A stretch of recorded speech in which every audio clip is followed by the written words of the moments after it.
Shalom Aleihim, Bisem Yesua Hamasiah, salam sejahtera di dalam nama Tuhan Yesus Kristus. Bersama saya, Pendeta Henry Tandianta MPS. Kali ini kita akan membahas sebuah tema ya. Tema ini saya minta kepada yang terkasih Pak Ustadz 717 ya. Dulu kan 212 ya. Dulu beliau 212, lalu sekarang menjadi Ustadz 717. Sebab Pak Ustadz ini sudah dibaptis, nomor baptisannya 717. Jadi dia sekarang disebut Ustadz 717. Ya. Saya meminta kepada beliau dan dia sudah mengirim WA ke saya. Begini judulnya. Musa menulis tentang Yesus. Musa menulis tentang Yesus. Ya. Anda percaya Nabi Musa? Yang percaya Nabi Musa itu 3 agama loh, ya. Agama Yahudi, kemudian tentu saja Kristen, kemudian ada satu lagi. Itu juga percaya kepada Musa. Percayanya beda-beda, ya. Yang Yahudi percaya Musa orang Yahudi ya. Musanya itu orang Yahudi. Orang Yahudi menjadi nabi ya, berbahasa Ibrani. Itu Musa yang diyakini oleh orang Yahudi tertulis di Alkitab. Orang Kristen juga meyakini Musa itu orang Yahudi, orang Ibrani berbahasa Ibrani. Nah, ada satu lagi yang percaya Musa juga. Tapi Musanya bahasanya nggak bahasa Ibrani. Ayo, bahasa apa ayo? Musa yang sama apa enggak? 100% bukan. 100% bukan Musa yang sama. Ya, Musa itu dari Yahudi berbahasa Ibrani. Kalau ada Musa lain berbahasa bukan bahasa Ibrani, entah bahasa Jawa, entah bahasa Indonesia, entah bahasa Arab, itu Musa yang lain. Nyadar Pak, baru nyadar, tepuk jidat kita Pak. Bener Pak, kami juga ada Musa Pak. Lah Musamu dari mana? Orang Jawa Pak. Ya berarti bukan Musa di Alkitab. Musamu orang mana? Orang Arab Pak. Ya berarti bukan Musa Alkitab. Ngomongnya pakai bahasa apa? Pakai bahasa Arab Pak. Ya berarti bukan Musa Alkitab. Itu Musa Arab ya. Bahasa Jawa Pak, Musa Jawa. Kan ada di Jawa ada banyak Musa juga, di Arab ada banyak Musa ya. Tapi Nabi Musa adalah yang berbahasa Ibrani. Gampang kan ngeceknya? Jadi kalau Anda percaya Nabi Musa, tapi Nabi Musanya tidak berbahasa Ibrani dan bukan orang Ibrani, bukan orang Yahudi, itu Musa yang lain. Nah, Musa ini menulis tentang Yesus. Bagaimana bisa? Musa kira-kira hidup 2500 tahun sebelum Yesus lahir. Gimana orang bisa nulis 2500 tahun baru lahir orangnya? Yohanes 5 ayat 46. Sebab jikalau kamu percaya kepada Musa, ini Yesus lah ngomong loh. Kalau Yesus ngomong bisa salah enggak? Enggak. Yesus enggak pernah salah ya. Sebab jikalau kamu percaya kepada Musa, tentu kamu akan percaya juga kepadaku, sebab Musa telah menulis tentang aku. Loh. Kapan Musa menulis tentang Yesus? Itu.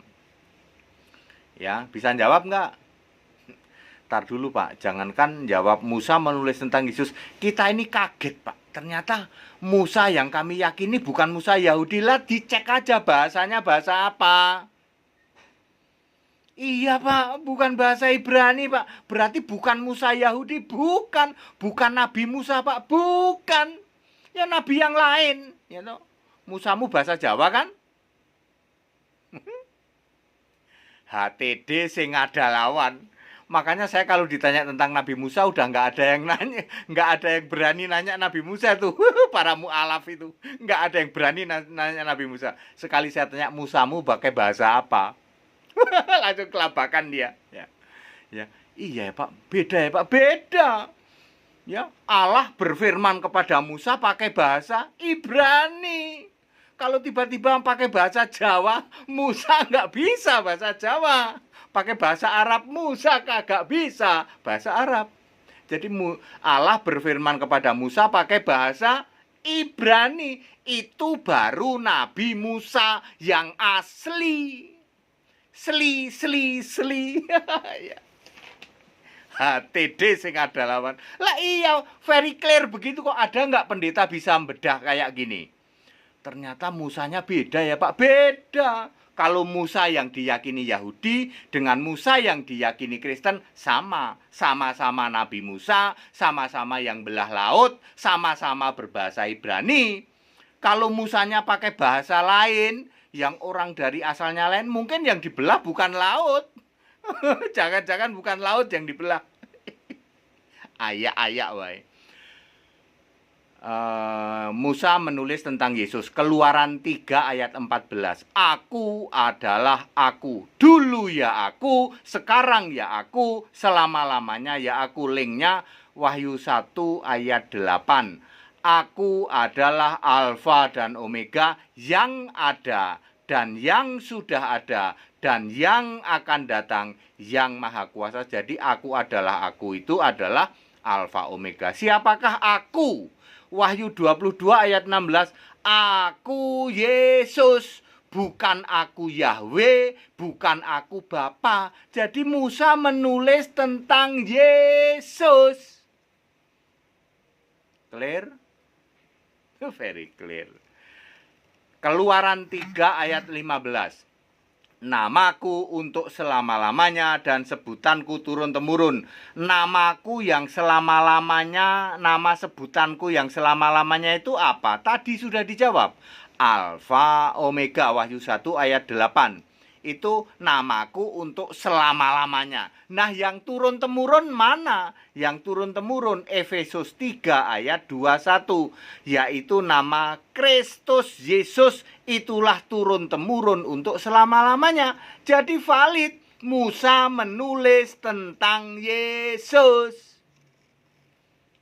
Keluaran 32 ayat 33. Siapa yang berdosa kepadaku akan kuhapus namanya dari dalam kitabku. Weladalah. Ya, ternyata Allah itu Tuhan huruf besar semua itu punya kitab. Kalau orang berdosa dihapus dari kitab itu. Kitab apakah itu? Linknya Wahyu 21 ayat 27. Kitab kehidupan milik anak domba. Sopo rek anak domba? Siapa anak domba? Yesus. Jadi Musa valid menulis tentang Yesus. Saya tambahin lagi ya Pak Ustadz ya. Keluaran 33 ayat 20 sampai 23. Allah ini, Tuhan ini punya tangan, punya wajah, punya punggung. Siapakah Allah yang punya tangan, punya wajah, punya punggung? Dia adalah gambar Allah. Siapakah gambar Allah? Kolose 1 ayat 15. Yesus adalah gambar Allah yang tidak kelihatan. Jadi clear, Musa menulis tentang gambar Allah. Musa menulis tentang Yesus. Keluaran 6 ayat 3. Akulah Allah Abraham, Allah Ishak, Allah Yakub, Allah yang maha kuasa. Ya. Siapakah Allah itu? Wahyu 21 ayat 7. Allah adalah Yesus. Siapakah yang maha kuasa? Yang maha kuasa Wahyu 1 ayat 8 adalah Yesus. Jadi valid, Musa menulis tentang Yesus. Anda bingung sampai sini? Ikut sekolah Alkitab. Jangan sekolah teologi. Itu sekolah tafsir Alkitab. Sekolahlah Alkitab. Di atas rata-rata 200.000 pendeta. Kagak ada yang pernah bisa menjelaskan bahwa Musa menulis tentang Yesus. Jadi Yahweh itu Yesus. Yes, Yahweh itu sudah dibentuk jadi manusia. Namanya Yesus. Yesaya 43 ayat 10. Sejak Yesus jadi manusia, perhatikan baik-baik, tidak pernah ada yang nyembah Yahweh lagi. Perhatikan baik-baik. Sejak Yesus jadi manusia, tidak ada yang nyembah Yahweh lagi. Kamu yang masih nyembah Yahweh, kamu ora waras. Yahweh-nya saja sudah jadi manusia, masih kamu sembah-sembah. Mampet, karatan, lumutan. Wah, gitu. HTD selalu begitu. Lah iya. Ya. Sama dengan ketika Yesus sudah naik ke surga, tidak ada yang nyembah Bapa lagi. Yesus naik ke surga tahun 33 Masehi. Kok kamu masih demen nyembah Bapa? Karatan, lumutan, mampet. Bapaknya tidak ada disembah-sembah. Sama dengan Yahweh yang sudah jadi manusia masih kamu sembah. Ya, mampet namanya. Ya. Jadi valid ya. Musa menulis tentang Yesus. Yahweh itu Yesus. Udah jadi manusia, udah selesai. Makanya perjanjian baru nggak pernah ada Yahweh-Yahwehan. Nggak ada kan? Nggak ada ya. Setelah Yesus naik ke surga masih ada nggak yang nyembah Bapa? Kagak ada. Masih ada nggak yang doa Bapa kami? Kagak ada. Masih ada nggak yang baptisan anak Roh Kudus? Kagak ada. Lah kamu kok nggak waras? Ya Bapaknya saja nggak ada kok disembah-sembah lu. Ya. Bapa nggak ada disembah-sembah ya. Ora waras. Yes. Ya, sembahlah Yesus satu-satunya Allah yang benar. Itu baru ciamik waras. Juru selamat itu ya Yesus. Kalau juru selamatmu Yesus, yang kamu sembah Yesus dong. Juru selamat ngaku-ngaku Yesus, tapi yang disembah Bapa. Situ waras. Ora waras, Pak. Iya makanya. Segala hormat kemuliaan untuk Yesus, satu-satunya Allah yang benar. Sembah Dia kalau kamu mau selamat ya, demi kemurahan Allah. Ikut sekolah Alkitab supaya kamu paham di atas rata-rata. Jangan sekolah teologi. Itu penyesatan luar biasa. Teologi itu tafsir Alkitab. Jangan sekolah teologi. Sekolahlah sekolah Alkitab biar paham di atas rata-rata. Teologi menjerumuskan kamu kebinasaan. Ikut sekolah Alkitab ya, supaya paham, mengerti Allah di atas rata-rata. Doktor teologi itu di tempat kami TK ya. Segala hormat kemuliaan untuk Yesus Kristus, satu-satunya Allah yang benar, Allah segala masa, sebelum segala abad, sekarang sampai selama-lamanya. Tetap bersama saya, Pendeta Henry Tandianta MPS. Haleluya. Amin.